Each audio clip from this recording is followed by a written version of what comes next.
Fox Catches Peter Rabbit, Chapter 17. Starts with a little poem. I try and read a poem as I capture the feeling of it.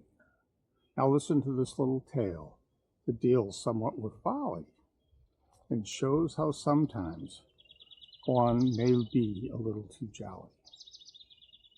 Now listen to this tale that deals somewhat with folly and shows how sometimes one may be a little bit too jolly. Chapter 17. Granny catches Peter Rabbit. Granny Fox catches Peter Rabbit. No sooner had old Granny Fox out of sight, running as if she thought that every jump might be her last, that Jimmy Skunk came out from a hole under a big stump where he'd been hiding. Peter Rabbit came out of a hollow log over which he'd been peeping, and Uncle Billy Possum dropped down from the hemlock tree, and he had been so carefully kept out of sight. And all three began to dance around Prickly Porky, laughing as if they were trying to split their sides. They were just laughing and laughing.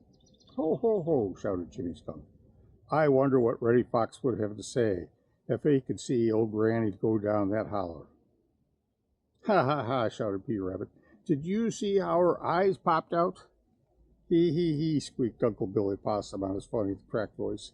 "I reckon she's bound to have sore feet if she keeps on running that way, the way she started out." And Prickly Porky didn't say a word. He just smiled in a quiet sort of way as he climbed up to the top of the hill. Now old Granny Fox had been badly frightened. Who wouldn't have been at seeing such a strange creature without head or tail or legs rolling straight downhill toward her? But Granny was too old and wise to run very far without cause.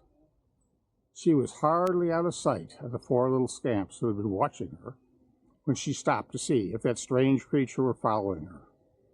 It didn't take her long to decide that it wasn't. And then she did some quick thinking. "I said beforehand there'd been some trick, and now I'm sure of it," she muttered. "I have an idea that good-for-nothing old Billy Possum knows something about this.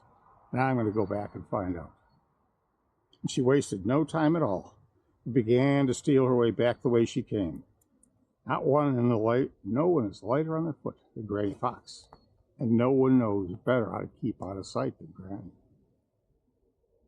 From tree to tree she crawled, sometimes flat on her stomach, until she just reached the foot of the hill where she had just seen such a fright. There was nothing to be seen, but up at the top of the hill she saw something that made a fierce, angry gleam coming into her yellow eyes. Then she smiled grimly. "The last laugh always is the best laugh, and this time I guess it's going to be mine." She said that to herself. "Oh, I think this last laugh is going to be the best laugh, and I guess it's going to be mine." Very slowly and carefully, so as not to make a rustle or a leap, she crawled around so she came up to the backside of the hill. Now what old Granny Fox had seen was Peter Rabbit and Jimmy Skunk and Uncle Billy Possum rolled over and over in the dry leaves, turning somersaults and shouting and laughing, while Prickly Porky sat looking on and smiling. Granny knew well enough what was tickling them so, and she knew too that they hadn't been dreaming, that she was still running away in fright.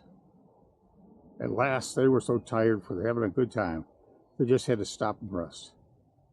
"Oh dear, I'm out of breath," panted Peter as he threw himself flat on the ground. "That was the funniest thing I ever saw. I wonder who Peter didn't finish. No, sir, Peter didn't finish. Instead, he gave a frightened shriek as something red flashed out from under a low, glowing hemlock tree close behind him, and two black paws pinned him down, and sharp teeth caught him by the neck. Old Granny Fox had caught Peter at last.